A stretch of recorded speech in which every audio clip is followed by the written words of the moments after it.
Bonjour à tous et bienvenue sur le podcast d'astrologie, de l'astrologie à la conscience de soi avec la sagesse d'Uranus. Donc je suis Sophie Bassereau et je vous partage les positionnements des astres et la philosophie à chaque pleine et nouvelle lune. Donc pour cet audio, nous sommes en train de préparer la pleine lune en Poisson qui aura lieu le 18 septembre 2024 à 4h34 exact, qui sera le point d'opposition exact entre le soleil en Vierge et la lune en Poisson. Donc tout ça se passera au 25e degré. Du coup, vous pouvez regarder quelle est la maison concernée sur le 25e degré de la zone en Poisson et de la zone en Verseau. Qu'est-ce que je raconte? Excusez-moi, en Vierge. Alors, peut-être un petit lapsus révélateur, c'est-à-dire que qu'est-ce qui pourrait aussi se produire chez vous à travers tout ce qui va émaner en termes de changement dans l'axe Poisson-Vierge pour pouvoir vous conduire au changement que peut vous apporter votre résonance en Verseau. Pourquoi je dis ça? Pour moi, cette pleine lune, elle nous apporte du coup une nouvelle voie pour une nouvelle relation à soi. Donc, la conduite du changement, la transformation de notre perception du monde qui nous entoure, ne plus s'illusionner, ressentir pleinement ses émotions sans en avoir peur lorsque du coup on se sent chamboulé par justement le changement ou par des frustrations qui sont l'écho de ce que l'on doit changer. Donc, à partir du moment où on est impliqué à clôturer définitivement certaines expériences que nous propose cette pleine lune en Poisson, qui n'est pas qu'une simple pleine lune d'ailleurs, puisqu'on est sur une éclipse partielle. Elle commence à activer le prochain changement des nœuds lunaires qui sera dans l'axe Poisson-Vierge lorsque le parcours de notre évolution dans l'axe Bélier-Balance sera terminé. Donc ces nouvelles opportunités finalement vont se présenter parce que quelque chose d'important intérieur à nous, que ce soit transgénérationnel, que ce soit karmique, que ce soit en termes de compréhension de soi et de notre fonctionnement, mais en tout cas il y a quelque chose qui est terminé. On a terminé d'expérimenter quelque chose et on va pouvoir maintenant approfondir davantage le sens de soi. Donc c'est pour ça que quelque part cette nouvelle voie va nous accompagner à une nouvelle relation à nous-mêmes à travers ce que l'on va oser approfondir de soi. Donc en fonction de là où se situe la lune au 25e degré dans votre maison en Poisson, ça va définir qu'est-ce que vous allez aller approfondir. Moi, en ce qui me concerne, c'est la maison 5, donc je vais aller approfondir la libération de mon passé, me reconnecter à mon enfant intérieur. Il y a une nouvelle étape pour aller accomplir une libération émotionnelle en ce qui me concerne sur tout ce que j'ai pu expérimenter jusque-là et qui maintenant étant d'aller finaliser, mais sur le plan de une forme de transcendance, vraiment quelque chose sur le plan émotionnel, parce que le Poisson c'est le lien à tout, c'est l'unicité entre nous et les autres, c'est vraiment une puissance de foi intérieure que je vais personnellement pouvoir aller accomplir maintenant parce que enfin je suis prête à passer à l'étape suivante et puis surtout parce que les positionnements des planètes me permettent enfin de changer de cycle. Donc pour vous ça va être la même chose avec des circonstances différentes en fonction de ce que vous vivez bien évidemment. Et donc il va être important de se centrer sur notre intériorité afin de faire évoluer notre place dans la société, mais aussi dans nos relations. Donc c'est quelque chose que l'on travaille dans l'expérience à être en relation avec les autres depuis bien 2 ans maintenant. Et c'est comme si maintenant, parce qu'on va aller traiter notre relation à nous-mêmes en profondeur, ça va permettre de nous positionner autrement dans nos relations extérieures et sur le plan social. Euh, Au début, on avait besoin d'abord d'être focus sur un regard extérieur, sur ce qui nous déplaisait, sur le fait de ressentir qu'on ne se sentait pas à notre place, sur le fait de ressentir que nos relations ne nous convenaient pas, qu'il y avait des choses qui étaient malsaines, qui étaient mal engagées. Ensuite, petit à petit, on a pu aller nous regarder dans nos fonctionnements.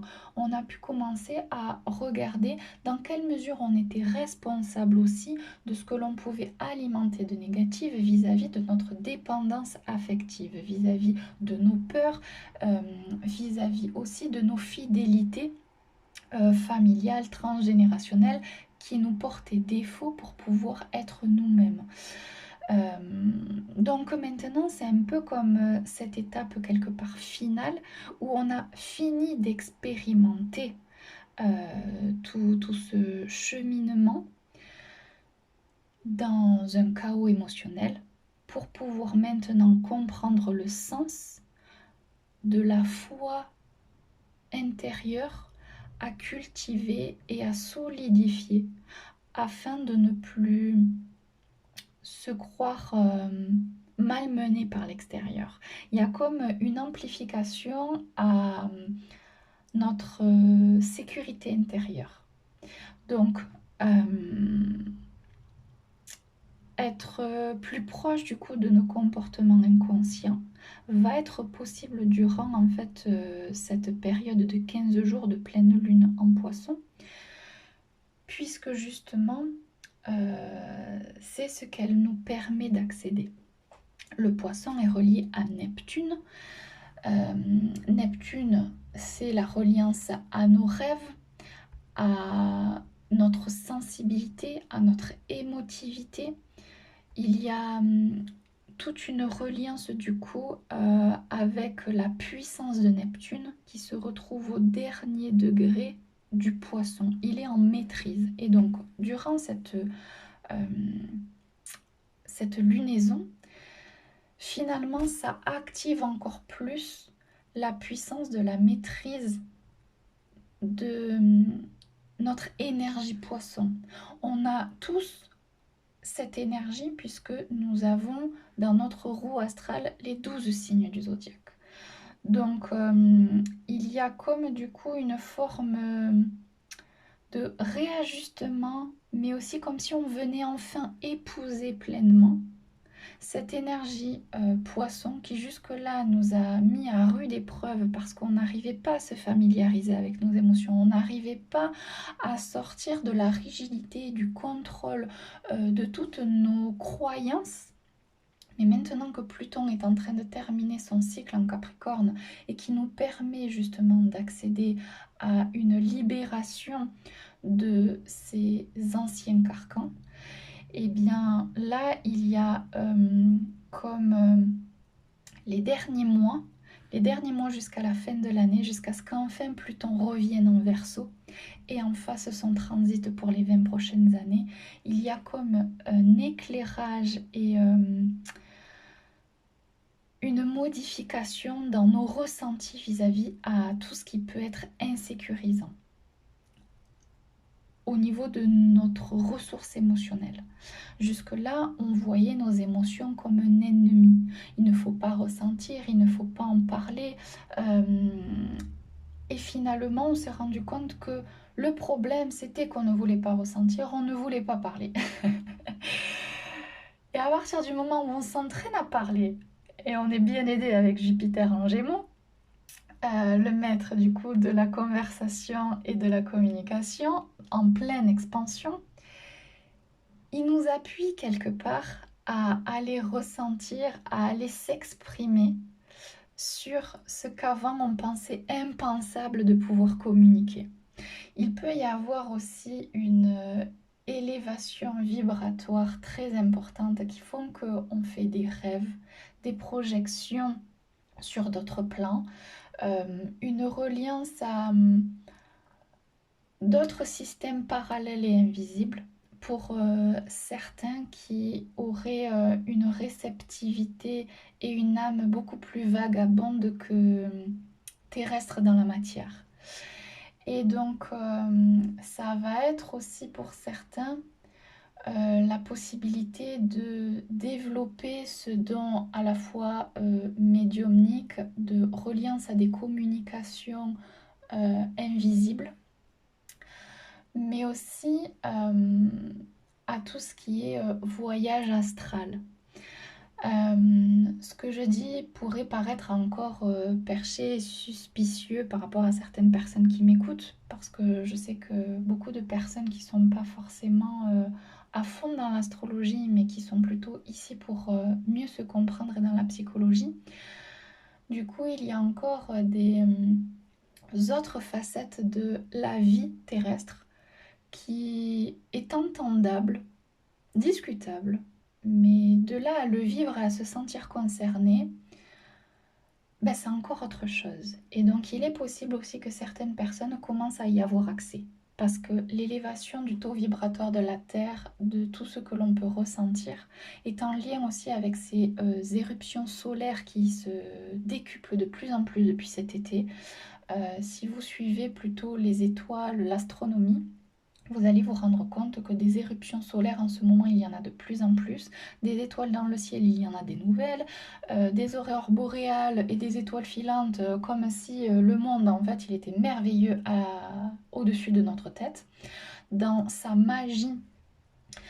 Mais en fait, finalement, c'est aussi beaucoup de modifications dans l'espace de l'univers autour de la Terre. Donc automatiquement, ça nous influence aussi.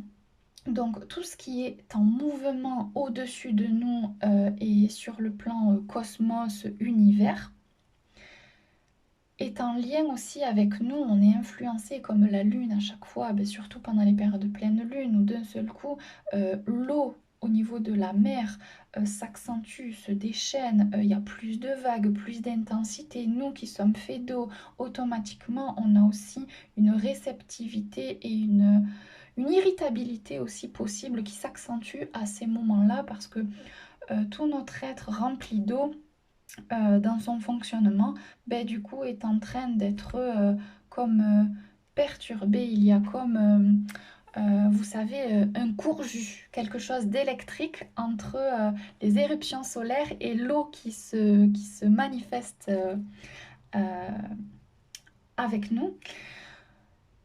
Et en fait, à travers tout ça, à travers tout ce que j'essaye de vous exprimer pour que vous puissiez voir de manière différente que tout est relié, que tout, toutes ces informations-là nous ramènent du coup à la même chose, à l'évolution.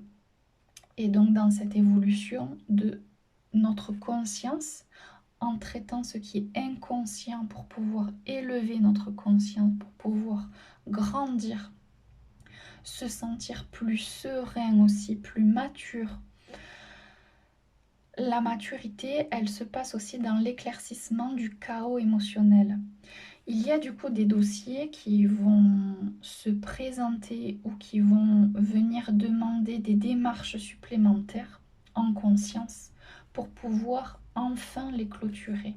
C'est-à-dire que pour pouvoir en fait clôturer définitivement certaines expériences, il va falloir terminer d'accomplir ce que l'on a besoin de voir, ce que l'on a besoin d'intégrer en termes d'information. Donc moi, en ce qui me concerne, c'est en lien avec un passé, des traumatismes, du transgénérationnel. Et donc pour d'autres, ça pourrait être des choses moins lourdes. Ça va dépendre en fait de la maison concernée sur votre carte natale. En tout cas, ce qui est sûr, c'est qu'il va y avoir une délivrance à partir du moment où on va générer du détachement extérieur, puisque toutes ces expériences, comme je vous ai exprimé au départ, qui ont été focalisées sur des points de vue extérieurs pour pouvoir en fait ressentir ce qu'il était temps de changer. Maintenant qu'on a fait le bilan sur tout ce qui était extérieur et qu'on est connecté à l'intérieur de nous, enfin on peut générer le détachement de tout ce qui est extérieur pour pouvoir poursuivre cette fusion émotionnelle à l'intérieur de nous et générer la libération de nos émotions. La libération aussi du poids du coup de ces expériences que l'on clôture. Donc il va y avoir aussi une notion de dévouement à soi qui va se présenter. C'est pour ça que quelque part cette nouvelle voie pour pouvoir être dans une nouvelle relation à soi, elle va se générer dans ce concept de l'axe Vierge-Poisson, puisque c'est à travers tout ce qui est mental, la santé de nos émotions autant que physiques et psychiques, dans cet axe, va nous permettre du coup d'aller en profondeur sur un nouveau dévouement. Se dévouer à soi, c'est aussi en fait se sortir en conscience du dévouement que parfois on peut faire pour les autres parce qu'on est encore porté par des comportements égotiques à attendre des autres qui répondent à nos besoins, à chercher la réponse à l'extérieur de nos besoins et finalement alimenter la dépendance extérieure, affective, émotionnelle, tout ce qui vous fera résonner en tout cas, qui permettra à son tour du coup de réduire, grâce à ce dévouement à soi et non aux autres, à réduire du coup ces aspects négatifs émotionnels que l'on peut ressentir et d'assainir encore un peu plus en profondeur notre environnement. Le résultat à être dans le dévouement de soi et non des autres, c'est de réduire le stress lié aux fausses responsabilités, de passer du plaisir à faire des choses simples aussi à la vie plutôt qu'à des obligations, être moins aussi dans de la négativité pour pouvoir en fait être plus en reliance avec des choses positives plutôt qu'avec nos pensées frustrantes et donc finalement moins en lutte avec le mental. Ça va permettre à travers toutes ces choses lourdes, pesantes jusqu'à présent qui nous prenaient de l'espace et de l'énergie, nous permettent de recréer un espace vide, cette nouvelle voie pour pouvoir aller à des choses nouvelles, à être dans la créativité, à être dans une forme de nettoyage comme un reset de notre ancienne nous. Et donc pour pouvoir en fait aller à ce résultat-là, il est probable qu'il y ait encore des désillusions vis-à-vis de choses qu'on aurait mal entendues, d'intuitions que l'on n'aurait pas suivies, d'anciens projets ou croyances pour lesquels on ne s'est pas encore détaché ou retiré. Il y a du coup une voie du changement possible qu'à condition que l'on accepte de bousculer des décisions qui n'ont plus leur place. Donc automatiquement c'est stressant, émotionnellement ça nous touche. Mais c'est pas l'émotionnel à ce moment-là qu'il faut écouter, c'est la raison du cœur. Pour quelle raison on fait ça? Pour être dans le dévouement de soi. Si on est dans le dévouement de soi, donc qu'on est notre priorité et qu'on est à l'écoute de nos intuitions et de nos désirs, ce qui est juste pour nous, et que les personnes actuellement qui collaborent avec nous, peu importe, hein, familial, professionnel, le voisinage, tout ce que vous voulez, hein, ça concerne tout type de relation.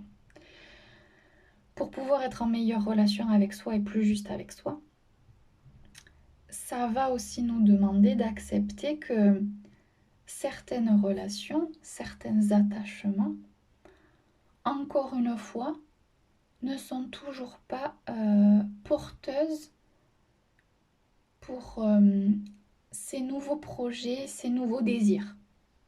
Il y a des choses nouvelles qu'avant on ne pensait pas accessibles.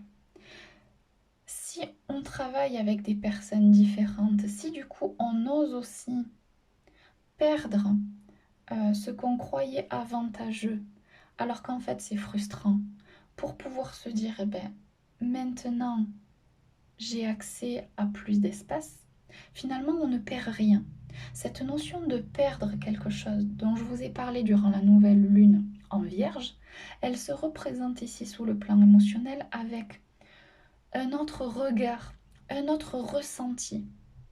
Donc du coup, c'est à la fois excitant de se dire qu'on a compris ce que l'on doit faire,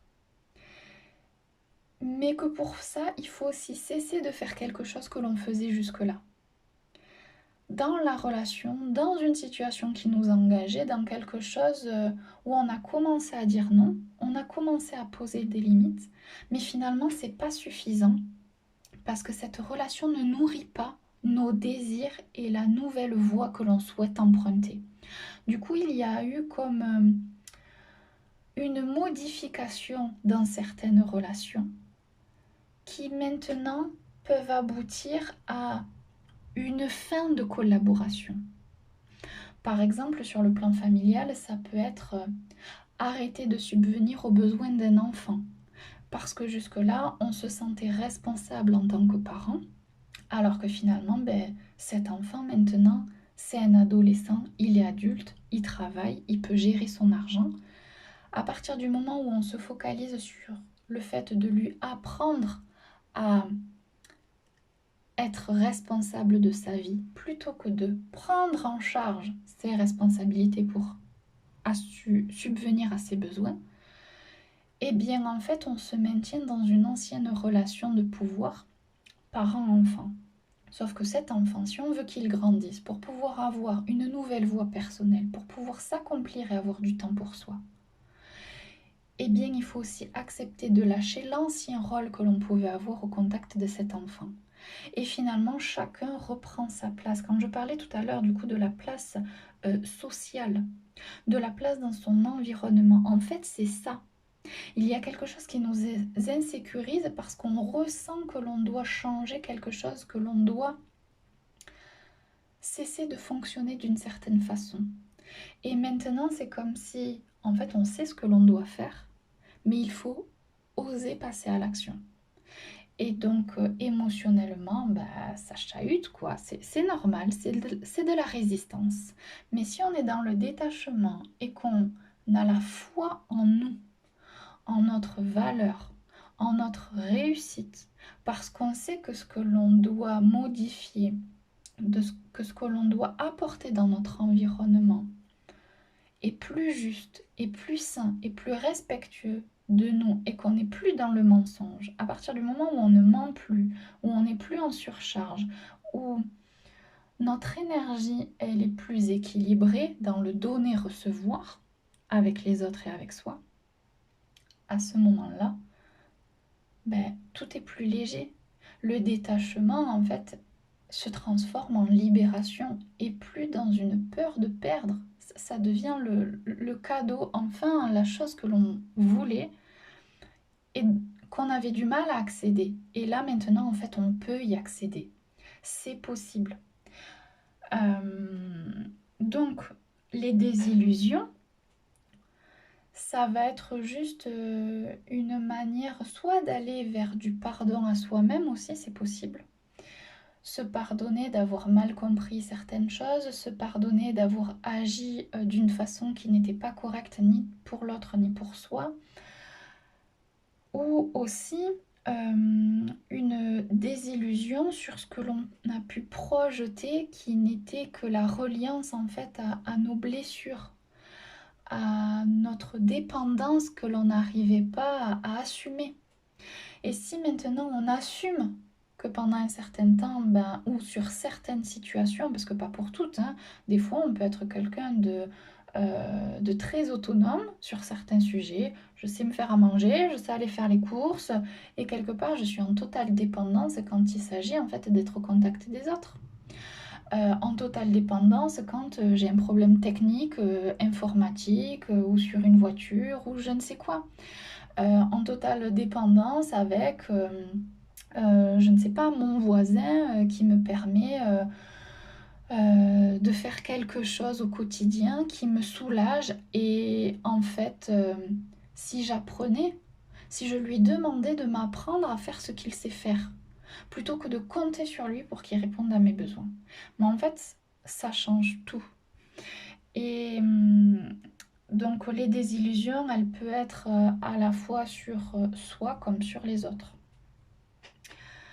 En tout cas, ce qui est sûr, c'est que le défi relationnel est là pour nous inviter à prendre une voie différente pour s'accomplir dans l'avenir que l'on souhaite vivre.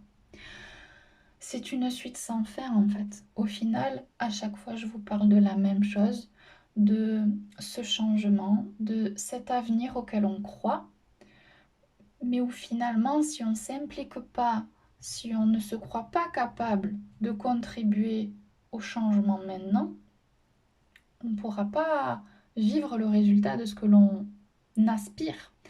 Il y a comme aussi des désillusions aussi entre des rêves et des réalités où tout est possible dans la réalité.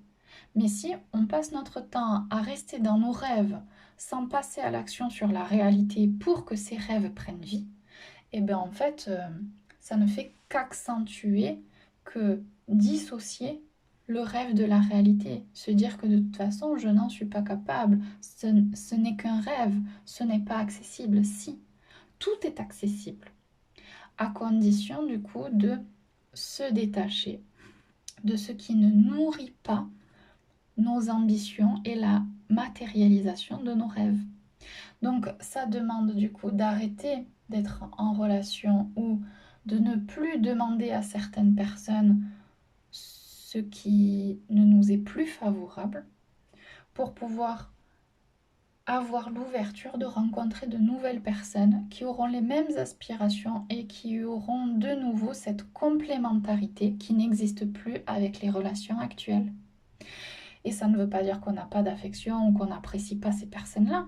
Ça veut juste dire qu'elles n'ont plus la même place dans notre vie. Et ça, c'est une forme d'acceptation à conduire aussi avec soi-même.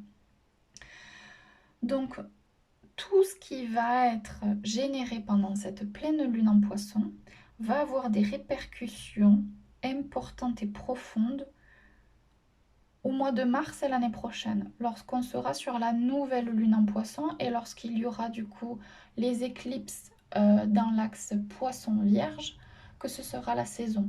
Pendant 1 an et demi, il va y avoir toute une évolution, toute une transformation de notre rapport à la santé, à la matière, vers du coup cette expansion vibratoire,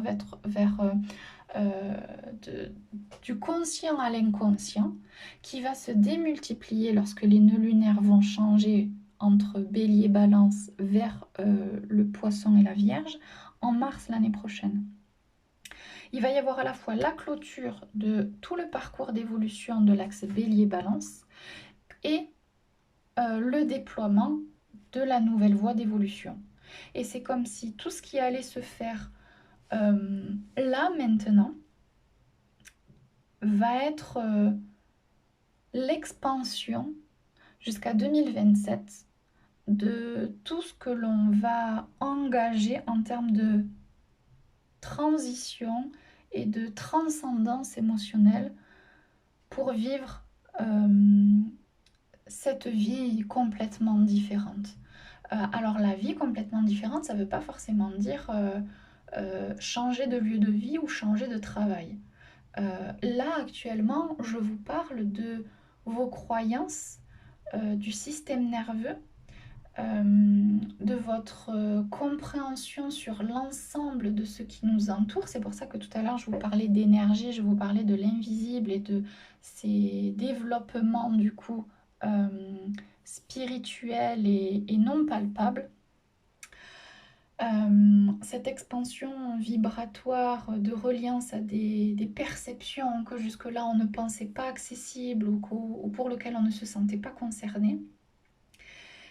Et, euh, et donc finalement, tout ce qui est blessure aussi dans la séparation va venir nous permettre de nous réunifier, mais à l'intérieur de nous, avec l'amour de soi. Euh, En plus, Vénus se trouve en balance, donc il y a vraiment la beauté du cœur, euh, cet amour à s'aimer soi, se choisir soi. C'est pour ça que quelque part, quand je vous parle de dévouement à soi, on est vraiment dans cette quête à exister, à prendre sa place parce que on a conscience de notre valeur. Vénus, c'est la valeur de soi. On ne peut pas obtenir l'abondance financière, matérielle, tant qu'on n'est pas connecté à l'ensemble de l'abondance de la vie. Et donc, il y a vraiment, oui, ce tout, cette reliance à ce qui est matériel et immatériel, qui vient s'harmoniser, qui vient prendre une place différente, qui vient euh, nous donner des réponses aussi sur quelque chose qu'on n'arrivait pas à lâcher. Cette notion de contrôle aussi que tous on est en train de traverser d'une manière ou d'une autre, c'est la peur aussi à se relier au grand tout et à nos perceptions. Donc l'idée c'est d'oser se choisir et de ne plus craindre de quoi que ce soit. Donc après, pour clôturer, on est vraiment sur cette ouverture de cœur, le fait de sortir de notre zone de confort, parce que justement, ce qui nous est confortable est insatisfaisant. Donc émotionnellement, ça nous pose problème, ça nous génère des émotions de tension. Et si on sort de notre zone de confort et qu'on crée quelque chose de nouveau, que l'on passe à l'action sur des choses qui nous tiennent à cœur, automatiquement, il n'y a plus d'insatisfaction, il n'y a plus d'émotions désagréables. Enfin, la joie et la reliance en fait aux choses simples de la vie se fait naturellement. Donc, il peut y avoir aussi des ralentissements favorables pour pouvoir comprendre que il est temps de se recharger plutôt que de s'épuiser sur des tâches et des relations, encore une fois, qui ne nous nourrissent plus. Et de réorganiser, toujours pareil, en fait, le soleil, il est toujours en Vierge, réorganiser ses priorités. Pour justement alléger les pensées et les agitations émotionnelles. Grâce à ça, ça permettra donc de se sentir plus libre, d'avoir la sensation de mieux respirer. Ça peut être au sens propre comme au sens figuré. C'est pour ça que je vous avais parlé la dernière fois de tout ce qui est yoga, respiration, sophrologie, qui accentue, qui appuie, qui nous soutiennent à traverser ce chaos et à renforcer notre ancrage. L'ancrage se trouve dans le soleil en Vierge, dans l'élément de terre, et l'élévation de l'inconscient à la conscience se trouve avec la lune en poisson. Donc vous comprenez un peu de quelle manière aussi vous pouvez vous trouver à chercher un nouvel équilibre, à créer quelque chose de nouveau. Parce que là-dedans, il n'y a aucun contrôle, il n'y a pas de contrôle sur la vie. C'est l'ancrage, se sentir solide face aux émotions, face aux mouvements de la vie. Il n'y a pas de contrôle, il n'y a que la présence à soi, à l'intérieur de soi, et de se sentir, oui, même physiquement, plus énergique, avec un corps, oui, vraiment sur le plan musculaire, plus fort. Et donc à ce moment-là, en fait, il n'y a plus de recherche à être dans l'instinct de survie, puisqu'on se sent fort. C'est physique. C'est c'est dans notre nouvelle sécurité intérieure. Voilà, donc à partir de là, on pourra vivre les choses autrement si on est relié à notre sécurité intérieure, à notre force intérieure. Et observer davantage ce que l'on a réussi à, à accepter de recevoir et ce qui nous manque encore en termes d'ouverture de cœur et d'esprit pour pouvoir recevoir sans crainte, pour pouvoir donner sans peur, sans, sans alimenter des expériences passées puisque c'est fini, c'est fini. On ne vivra plus ce que l'on a vécu auparavant. C'est pas encore très clair, c'est pas encore palpable, mais vous allez en voir les résultats, vous allez le comprendre par vous-même, ça va arriver.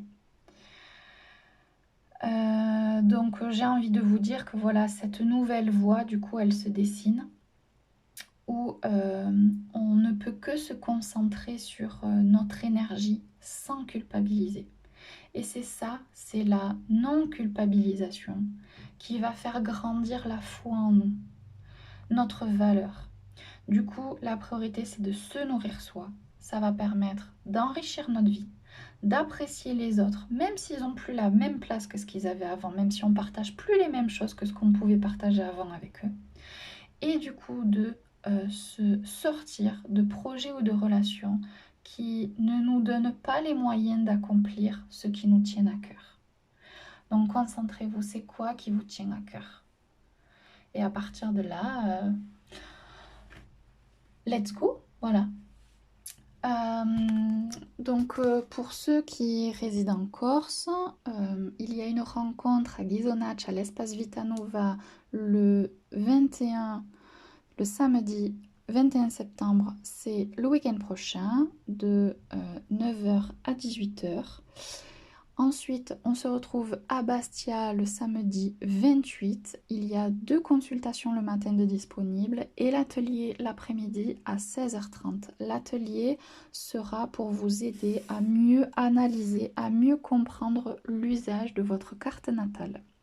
Ça va être un atelier quelque part à apprendre à lire sa carte natale sans être astrologue, avec des bases simples. Voilà, vraiment passer à l'action avec des termes plus simplifiés. Voilà, la base de l'astrologie, mais sans apprendre l'astrologie, plutôt pour expérimenter justement dans cette nouvelle voie. Ça peut être une nouvelle passion, un nouvel apprentissage vers lequel vous pourriez être attiré. Où cet atelier vous donnerait l'impulsion de ce changement et d'aller approfondir ce qui vous attire dans l'astrologie. Voilà, à mieux vous comprendre et, et à être dans le partage avec moi. Voilà, et tout ce que j'ai envie de vous apprendre et de partager. Je vous dis à bientôt pour un prochain épisode.